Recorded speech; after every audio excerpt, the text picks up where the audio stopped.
జేడీతో కేడీ belt bomb activate అయిందని, ఒక 5 minutes మాత్రమే ఉందని చెప్పగానే నాకివ్వు, నేను తీసుకెళ్తాను అని జేడీ అంటున్నా కేడీ వినకుండా, నేను నీ విషయంలో రిస్క్ చేయలేను, నేనే తీసుకెళ్తాను అని కేడీ అంటుంటాడు. నేను చెప్పేది విను జేడీ అని కేడీ అంటుండగా, నువ్వే విను, నాకివ్వు అని జేడీ అంటుంటుంది. నేను ఏమాత్రం నీకు ఇవ్వలేను అని అంటూ జేడీని వదిలేసి కేడీఏ బాంబ్ పట్టుకుని ఎంట్రన్స్ వైపు పరిగెడుతూ ఉంటాడు. టైం గడుస్తూ ఉంటుంది. మరోవైపు జేడీకి ఇచ్చిన టైం పూర్తయింది, ఇక బాంబ్ పేలడమే తర్వాయి అని అనుకుంటుంటాడు మీనన్.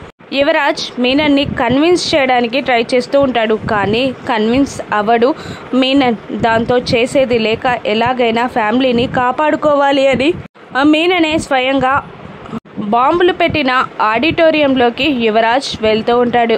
యువరాజ్ ఆడిటోరియంలోకి వెళ్ళబోతుండగా అక్కడున్న ఒక మనిషి యువరాజ్ని చూసి మీనన్ దగ్గరికి పరిగెడతాడు. ఎంట్రన్స్ డోర్ ఓపెన్ అవ్వకపోవడంతో జేడీ కేడీ కంగారు పడుతూ ఉంటారు. మరో డోర్ వైపు పరిగెత్తి దాన్ని ఓపెన్ చేయడానికి కూడా జేడీ కేడీ ట్రై చేస్తూ ఉంటారు, కానీ ఆ డోర్ కూడా ఓపెన్ అవ్వదు. టైం అయిపోతుంది. 50 seconds మాత్రమే మిగులుతుంది. ఇక యువరాజ్ ఆడిటోరియంలోకి వెళ్తున్నాడన్న విషయం తెలుసుకున్న మీనన్ ఎలాగైనా ఆ బాంబులని వీడు రిఫ్యూజ్ చేసేలా ఆ జేడీ చేస్తుంది, నేనే ఆపాలి అని అనుకొని మీనన్ కూడా ఆడిటోరియంలోకి వెళ్తూ ఉంటాడు. ఇక యువరాజ్ డోర్ తీస్తూ ఉండగా ఆ సౌండ్కి ఎవరో డోర్ తీస్తున్నారు.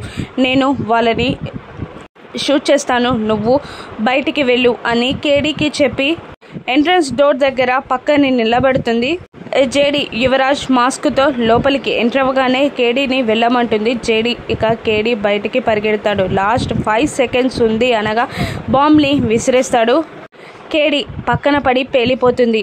ఆ బాంబ్ పేలడం విని అందరూ ఉలిక్కి పడతారు. ఇక మీనన్ బెల్ట్ బాంబ్ని కూడా రిమూవ్ చేసేశారు వీళ్ళు. ఇక మనం రంగంలోకి దిగాల్సిందే అని మీనన్ లోపలికి ఎంటర్ అవ్వబోతూ ఉంటాడు. యువరాజ్ తలకి గన్ గురిపెట్టి, ఎవరు నువ్వు అని అంటూ ఉండగా నిషి ఇలా అంటూ ఉంటుంది, వాడే డ్రైవర్ని చంపింది వాడే, సుందరాన్ అంకుల్ని బెదిరించింది వాడే, వాణ్ణి చంపే, ఇన్నిటికీ కారణం వాడే అని అంటూ ఉంటుంది నిషి. నేను చంపేయమంటావా? నీలాంటి వాళ్ళని, మనుషులను చంపే వాళ్ళపైన ఉండే అసహ్యం, కోపం, ద్వేషం, పగ ఎటువంటియో చూసావా? నువ్వెవరో నాకు తెలుసు. నువ్వు మాస్క్ తీస్తావా? నన్ను తీసేయమంటావా? ఇక్కడెక్కడెక్కడ బాంబులున్నాయి చెప్పు, నువ్వు రిఫ్యూజ్ చేస్తావా? నిన్ను చంపమంటావా అని జేడీ బెదిరిస్తూ ఉంటుంది. ఇంకా మాటలేంటి, చేతిలో గన్నుంది, కాల్ చేయండి అని అంటూ ఉంటారు వైజయంతి నిషి. కాల్ చేయమంటావా అని జేడీ బెదిరిస్తుండగా జేడీ అంటూ మరొక బాంబుని పట్టుకొని లోపలికి ఎంటర్ అవుతాడు మీనన్. ఏంటి జేడీ, నువ్వు ఇక్కడి దాకా వస్తావని నాకు తెలుసు, కానీ నువ్వు బెల్ట్ బాంబుని రిఫ్యూజ్ చేసావు కదా, కానీ నేను మరొక బాంబుని పట్టుకొని వచ్చాను. ఈ బాంబు నుంచి వీళ్ళందరినీ ఎలా కాపాడుతావో నేను చూస్తా అని అంటూ ఉంటాడు మీనన్. జేడీ కోపంతో పండ్లు కొరుకుతూ ఉంటుంది. అయినా నీకెన్నిసార్లు చెప్పాను జేడీ, నువ్వు పోలీస్ డిపార్ట్మెంట్లో ఉండేదానివి కాదు అని, కానీ నాకు ఈరోజు షాక్ ఇచ్చావు తెలుసా? హార్డ్ డిస్క్ నువ్వు కొట్టేశావు. ఇంత రచ్చకి నువ్వే కారణమయ్యావు, లేదంటే హార్డ్ డిస్క్ నాకెప్పుడో చేరిపోయేది. అందుకే అంటాను, నువ్వు ఈ పోలీస్ డిపార్ట్మెంట్లో ఉండకూడదు, నాతో వచ్చి చెయ్యి కలిపే అండర్ వరల్డ్ని ఏలుదామని అంటుంటాను, కానీ నువ్వు నా మాట వినవు అని అంటూ ఉంటాడు మీనన్. ఇప్పటికైనా వచ్చే జేడీ, నాతో చేతులు కలుపు, అండర్ వరల్డ్ని ఏలేద్దాం అని మీనన్ అంటూ ఉండగా, నీలాంటి వాడు లోకంలో ఉండకుండా చేయడమే నా పని అని జేడీ అంటూ ఉంటుంది. అయినా నువ్వు ఇలా డ్యూటీ చేస్తే నీకేమిస్తుంది? ఆ డిపార్ట్మెంట్ చస్తే నీ శవం పైన జెండా కప్పి సెల్యూట్ చేస్తారంతే అని మీనన్ అంటుండగా, అదే నాకు గర్వకారణం అని జేడీ అంటూ ఉంటుంది. కానీ ఈరోజు హార్డ్ డిస్క్ తీసుకొని నువ్వు నాకు పెద్ద షాకే ఇచ్చావు. మర్యాదగా వీళ్ళందరి ప్రాణాలు కాపాడుకుంటావా, నాకు హార్డ్ డిస్క్ ఇస్తావా, లేదంటే వీళ్ళందరినీ చంపుకుంటావా, నీ ఇష్టం అని బెదిరిస్తుంటాడు మీనన్. సైలెంట్గా ఉండిపోతుంది జేడీ. నాకు సైలెన్స్ అవసరం లేదు జేడీ, నాకు హార్డ్ డిస్క్ కావాలి, నొక్కేమంటావా అని బెదిరిస్తూ ఉంటాడు మీనన్. దాంతో ఉలిక్కిపడి వద్దు అంటుంటుంది జేడీ. సరే నాకు హార్డ్ డిస్క్ ఇవ్వు అంటుండగా, ఇక్కడ ఎవరి ప్రాణాలు పోవని నాకు నువ్వు నమ్మకం కలిగించు అని అంటూ ఉంటుంది జేడి. చెప్పాను కదా, ఆటోమేటిక్ బాంబ్స్ అన్నీ రిఫ్యూజ్ అయిపోయాయి, నేను పేలిస్తే పేలే బాంబ్స్ మాత్రమే ఉన్నాయి అని మీనన్ అంటుంటాడు. నేను నిన్ను నమ్మను అని జేడి అంటూ ఉంటుంది. లేదు పేల్చను, నేను చెప్పాను కదా అని మీనన్ అంటుండగా నీకు నమ్మకం కుదిరేలా కూడా చేస్తా అని మీనన్ అంటూ అటు ఇటు చూస్తూ నిషిని పైకి లేచి రమ్మని అంటూ ఉంటాడు మీనన్.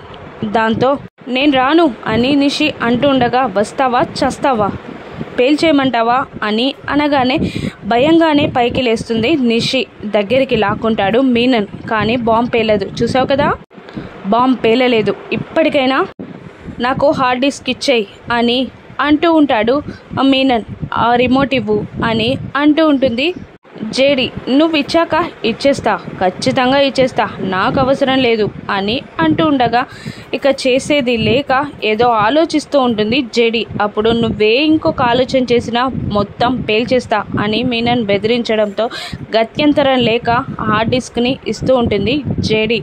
దాంతో నిషిని పట్టుకొని ఆ రిమోట్ విసిరేసి బయటికి వెళ్తూ ఆ సుందరంగాడు బ్రతుకుంటే ఇంకా అడ్వాన్స్డ్ వర్షన్ తయారు చేస్తాడు కదా, ఇప్పుడు మనకు వాడు అనవసరం అంటూ వాణ్ణి కాల్ చేయమని మీనన్ అంటుండగా జేడి కేడీతో సుందరాన్ని రక్షించమని చెప్పగానే వెళ్ళి ఒక బోర్డుని అడ్డం పెడతాడు కేడి. దాంతో మీనన్ పేల్చిన బుల్లెట్లన్నీ బోర్డు తగిలి ఆగిపోతాయి. ఇక నిషిని పట్టుకొని బయటికి వెళ్ళి గేట్ దగ్గర యువరాజ్ వైపు నిషిని విసిరేచి ఆ హార్డ్ డిస్క్ని తీసుకొని మనుషులని తీసుకొని మీనన్ వెళ్ళిపోతాడు. ఇక నిన్ను చంపేస్తా అని నిషి యువరాజ్ని తిడుతూ ఉండగా నిషిని నెట్టేసి బైక్ ఎక్కి మాస్క్ తీసి హెల్మెట్ పెట్టుకుంటాడు యువరాజ్. ఆ గ్యాప్లో మిర్రర్లో యువరాజ్ని చూసేస్తుంది నిషి. దాంతో షాక్ అయిపోతుంది నిషి. జేడీకేడి వెనకాలే పరిగెత్తుకుంటూ వస్తూ ఉంటారు. నిషిని పట్టుకుని పైకి లేపి షాక్లో ఉన్న నిషిని కుతపడానికి ట్రై చేస్తూ ఉంటారు జేడీ, కేడి, కౌశికి. ఇక వెళ్తున్న యువరాజ్ని అలా చూస్తూ ఉండిపోతుంది నిషి. మీరు ఇక్కడ ఉండడం కరెక్ట్ కాదు మేడం, వెళ్ళిపోండి అని జేడి అంటూ ఉండగా నిషిని తీసుకొని కౌశికి వెళ్ళిపోతుంది. అలా ట్రాన్స్లో ఉండిపోతుంది నిషి. ఇక మళ్ళీ హార్డ్ డిస్క్ని జేడి కేడి ఎలా సంపాదిస్తారు? మీనన్ తీసుకెళ్ళింది ఒరిజినలేనా? ఇప్పుడు ఏం జరగనుందో రానున్న ఎపిసోడ్స్లో చూద్దాం. Thank you for watching.